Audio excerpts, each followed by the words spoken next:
What is up, down, and sideways, all you lovely individuals? Welcome back to League Unlock. My name is Eric, flying a little Han Solo on the Millennium Falcon. Today, thank you for hanging out with us. We are previewing Week 1 action in the LEC, the first major region to kick off the 2024 season. It's a very similar format to the 3-split format that we had last year with winter, spring, and summer. They're kicking off, I don't think they were the first region to kick things off last year, so that's a bit of a change. They're altering, condensing where some of these breaks are split up, so we're not going to have 3 weeks or whatever it was in between summer and the season finals, and they've kind of condensed the group stage best of 3 and the best of 5 playoffs into one effect, but you're still getting games Saturday, Sunday, Monday, which means tomorrow that games do kick off. I'm going to go through some of the storylines that I'm most excited for heading into this year in Europe, and then we'll look at some of these marquee, tasty matchups for Week 1 action.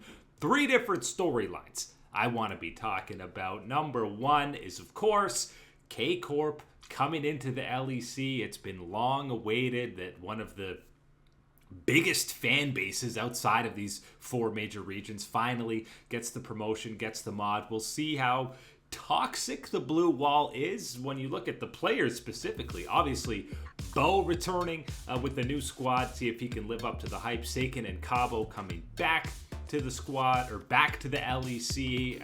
Saken, I think, is going to have a much better time than did the first go around, but more interested in this team as a whole, and specifically the fan base. Number 1, what does the viewership look like in K-Corp games? Is it straight up going to be higher or matching what we get out of G2, which are historically usually the highest viewed matchups whenever G2 is on the Rift? Makes sense because they are the winningest organization in EU history. So if K-Corp can immediately be vying with them in terms of viewership for the LEC, Riot's going to love it, going to be promoting them even more so. We're already seeing that the match of the week in Week 1 is K-Corp versus G2, these 2 titans of viewership numbers, which makes sense. But just seeing how, even within the community, on post-game threads, on YouTube videos, how heavily represented are K-Corp fans? Are they the loudest and the proudest? They'll probably be the loudest, that's for sure. But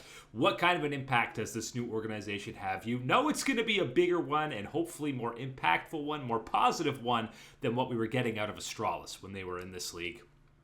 Obviously, that's the spot that they've taken. I'd be shocked if it wasn't bigger and more impactful for them. Second thing to look at for me, of course, is the nostalgic reunion from Team Heretics. Wonder and Perks, I think, more so than anyone else on this squad. You could throw in Kaiser as well, but he doesn't quite have the same acclaim to fame as these other guys do, even though he's a 2-time champion. They have a lot to prove because they were not in fine form. Perks and Kaiser both on Vitality last year did not look very good. Wonder looked fine when he emergency substituted in for Fnatic, but there wasn't much to go off of, and we're many years removed now from even that incredible Gragas outplay his first year with Fnatic. So these veterans are not in their peak performance level. I think there's a lot to prove. This is going to be one of, if not the most likable team in the LEC. I mean, Heretics last year with Flacket and Yankos were already one of the most likable teams, even if Wonder isn't in his peak form, which probably won't be.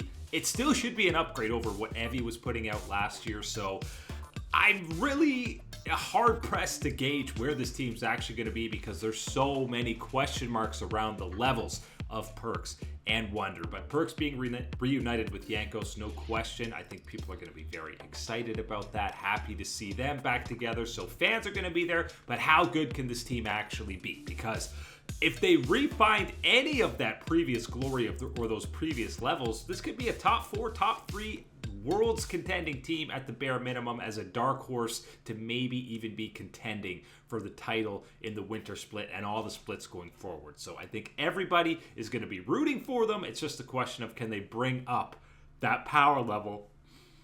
It's not 2019, 2020 G2. I think Flacket's going to be maybe the best player on this squad, and we'll see if these old wily veterans are willing to let him take over. I think Wonder and Perks have both showcased in their careers that they're more than willing to kind of have someone else be the featured guy. There's no real ego check, at least in that regard. There's plenty of trash talking egos for both these guys, but not in terms of them needing to be the guy getting all the kills and getting all the resources funneled into them. So very excited to see this new look of Heretics. Finally, the rookie class coming into this year, because it's a stacked one, it's a full one. We've had years past where Rookie of the Split is almost a meaningless award because there's like 2, maybe 3 rookies, and one of them completely ran away with it. But there's technically 10 rookies, I think, if you're including Jun and Ice as LEC rookies, which I'm not really. But even if you remove them from the pool, that's 8 rookies coming into this split. Obviously, half of them, 4 of them, are on Mad Lions. That team, massive question mark with so much young talent. How can Elyoya step in as a veteran leader? You've got Jackie's on the new Giant X, the combo of Giants and, of course, XL. See how they got there? Giant X. And then you've got Mad and Koi, who have branded together a few different brandings. But Jackie's over there, and then you've got Isma on SK, Zoelis, who's the probably early front runner, if you're talking to me at least, in terms of rookies, because his team could probably be the best of all these rookie squads. When you're looking at this rogue roster, it looks I think they could be a dark horse to be contending to win one of these 3 splits heading into this year. But rookies are always the most exciting to me in the LEC, because more often than not, a couple of them end up being, almost all pro level players in the LEC after even just a year or so, but they immediately hit the ground running. We know that Europe has some of the best regional systems of all the major regions, so it's an absolute talent factory. So all 8 of these guys, I'm expecting an incredibly competitive Rookie of the Year award, especially because now in this new format, you saw Yike take home the honors last year. It's across all 3 splits. You don't have a Rookie of the Split for winter, spring, and summer. It's for the entire year. So consistency and longevity across these 3 splits are what we're going to be looking at for these rookies. But it's definitely a stacked class, multiple positions that you should be excited about seeing for these rookies, and the future probably going to be very bright when we're looking at EU. Then we get to these actual Week 1 matchups. I already alluded to G2 and K Corp are getting Match of the Week honors, which it looks like this split they're slapping in the 3rd match on the Sunday. It makes sense. It should be on the Saturday or Sunday, so you're getting the weekend eyes, weekend viewership. I'm sure both G2 and K Corp are going to far and away have the most matches of the week. I mean, G2 always does, but already said the fan base for K Corp is one of the main reasons why I'm sure the LEC is going to be pushing the K Corp content out. But actual day 1 action kicks off with G2 BDS. Fantastic. A couple of world squads. Adam versus Broken Blade. How is BDS?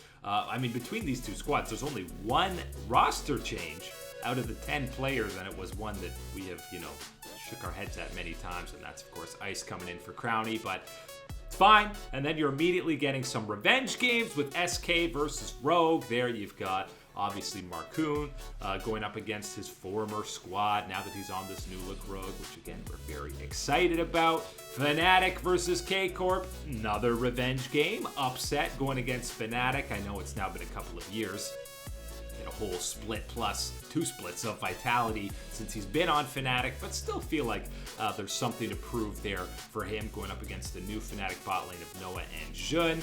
Giant X versus Vitality. Just kind of slot that in the middle. There's not too many huge storylines going on there. And then the MDK Mad Lions Koi, who I feel like going forward eventually are going to be more Koi than Mad Lions, but as far as I heard, they kind of ran out of time with Riot in terms of being able to change logo, team, aesthetic, anything like that heading into the split. So we'll see how that develops over time. But they're matching up against Team Heretics.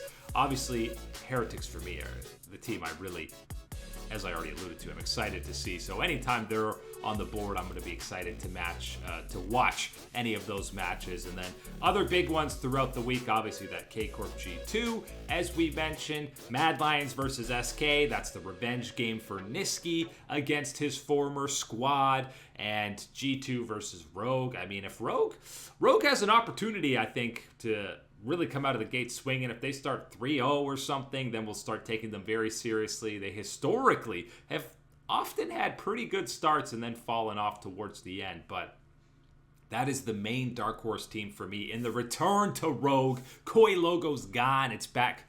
Larson has been on the squad so long, he's survived 2 different organization name changes. That's just how loyal he's been to this org, despite their name and logo changing multiple times throughout. So excited to see that Dark Horse squad. But most importantly, I'm just excited to have games back and games for Mark and I to talk about after this weekend. I know the Monday games are still a little bit wacky, but we get LEC 3 days a week, so who can really be complaining? This is just the start. LCK gets going on Wednesday, LPL next Monday, LCS next week, and finally the 2024 season is just around the corner. But that is it today for Liga Unlocked. My name is Eric. Thank you all you beautiful people for watching as always, and you best believe that we will catch you on that flippity flip.